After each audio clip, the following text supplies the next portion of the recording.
ओम नमो नारायणाय। स्वागत है आप सभी का हमारे चैनल पर। हिंदू धर्म में एकादशी व्रत का बहुत अधिक महत्व माना गया है।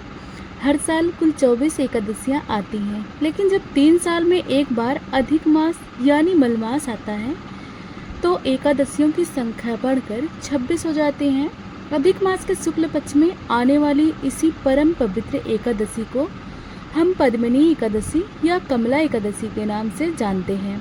आज के इस दिन विशेष वीडियो में हम जानेंगे कि पद्मिनी एकादशी का इतना महत्व क्यों है, इसका व्रत कैसे किया जाता है और सबसे जरूरी वह पौराणिक व्रत कथा जिसे सुनने मात्र से इंसान के जीवन के सभी संकट दूर हो जाते हैं और उसे वैकुंठ धाम की प्राप्ति होती है। अगर आप पहली बार हमारे चैनल पर आए हैं तो नीचे दिए गए सब्सक्राइब बटन पर जरूर दबाएं और कमेंट में लिखें जय श्री हरि। चलिए कथा की शुरुआत करते हैं। प्रिय भक्तों, पद्मिनी एकादशी कोई साधारण एकादशी नहीं है, क्योंकि यह अधिक मास में आती है और अधिक मास के स्वामी स्वयं भगवान पुरुषोत्तम श्री हरि विष्णु हैं। इसलिए इस एकादशी का फल बाकी सभी एकादशियों से कई गुना अधिक बढ़ जाता है। शास्त्रों में लिखा है कि जो मनुष्य इस दिन सच्चे मन से उपवास रखता है उसे यज्ञ, तपस्या और कठिन व्रतों से भी अधिक पुण्य प्राप्त होता है।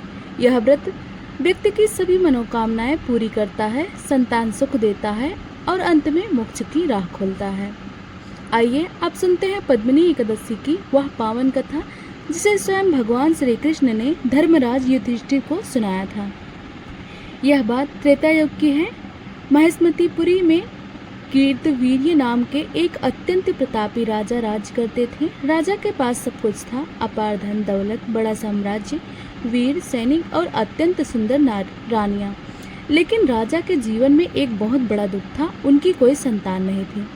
संतान न होने के कारण राजा और उनकी रानियां हमेशा चिंतित और उदास रहते थे। राजा सोचते थे कि मेरे बाद इस विशाल साम्राज्य को कौन संभालेगा, पितरों का तर्पण कौन करेगा। संतान प्राप्ति के लिए राजा ने कई यज्ञ किए, दान पुण्य किए, ऋषियों से परामर्श लिया, लेकिन कोई भी उपाय काम नहीं आया।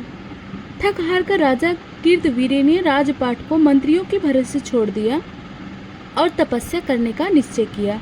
उनकी सबसे प्रिय और पतिव्रता रानी जो राजा हरिश्चंद्र की पुत्री थी और जिनका नाम पद्मिनी था, उन्होंने भी राजा के साथ वन में जाने का फैसला किया। दोनों ने अपने शाही वस्त्र त्याग दिए, वल्कल वस्त्र धारण किया और गंधमादन पर्वत पर चले गए।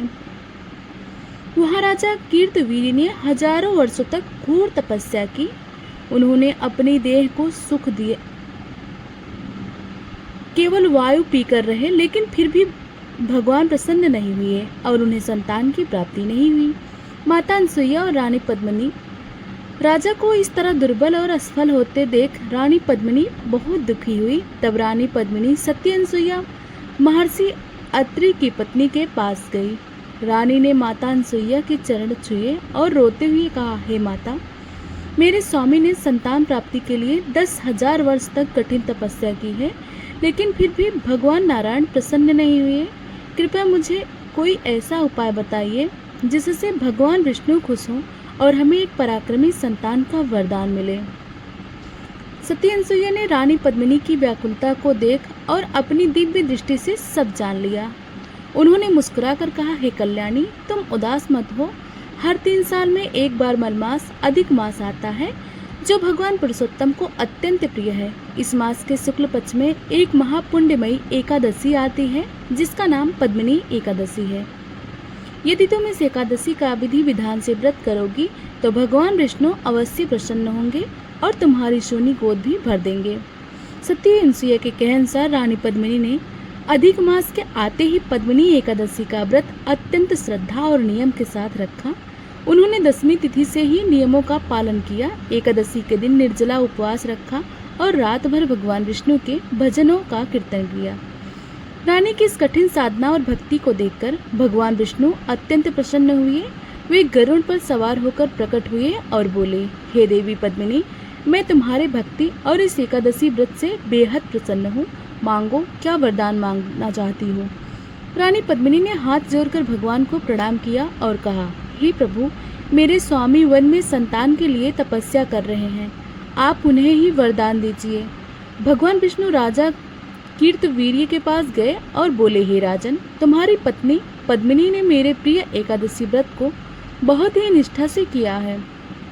उसके पुण्य के प्रभाव से मैं तुम्हें वरदान देने आया हूँ, मांगो, तुम्हें कैसी संतान चाहिए।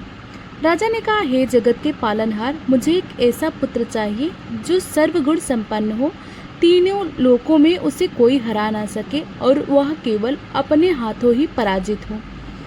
भगवान ने कहा, तथास्तु, ऐसा ही होगा। समय आने पर रानी पद्मिनी के गर्भ से एक अत्यंत पराक्रमी पुत्र का जन्म हुआ, जिसका नाम कार्तवीर्य अर्जुन, जिन्हें सहस्त्र अर्जुन भी कहा जाता है, रखा गया। वह इतना शक्तिशाली था कि उसके आगे चलकर लंकापति रावण को भी बंदी बना लिया था।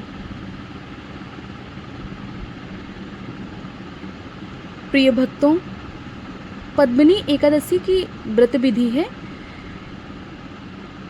दशमी के दिन व्रत की शुरुआत दशमी तिथि की शाम से ही हो जाती है। इस दिन सात्विक भोजन करें और कांसे के बर्तन में खाना ना खाएं। एकादशी के दिन सुबह जल्दी उठकर स्नान करें और साफ पीले रंग के कपड़े पहनें। संकल्प लें, भगवान विष्णु की मूर्ति या तस्वीर के सामने हाथ में जल और अक्षत लेकर व्रत का संकल्प लें। भगवान श्री हरि को पीला फूल, पीले फल, पंचामृत और सबसे महत्वपूर्ण तुलसी दल अर्पित करें। धूप दीप जलाकर आरती करें। एकादशी की रात को सोना नहीं चाहिए। रात में विष्णु सहस्त्र नाम का पाठ करें या भजन कीर्तन करें। अगले दिन यानी द्वादशी को सुबह ब्राह्मण को भोजन कराएं, दान दक्षिणा दें और शुभ मुहूर्त में अपना व्रत खोलें। तो भक्तों, जो भी मनुष्य अधिक मास में आने वाली इस पद्मिनी एकादशी का व्रत रखता है या इस कथा को पूरा सुनता है, उसे जीवन के सभी सुख मिलते हैं और मृत्यु के बाद वह वैकुंठ लोक को जाता है। आशा है आपको आज का यह वीडियो और पद्मिनी एकादशी की यह महागाथा पसंद आई होगी। इस वीडियो को अपने परिवार और दोस्तों के साथ शेयर जरूर करें ताकि उन्हें भी इस एकादशी का पुण्य मिल सके। मिलते हैं अगले वीडियो में एक नई धार्मिक जानकारी के साथ। तब तक के लिए जय श्री हरि, राधे राधे।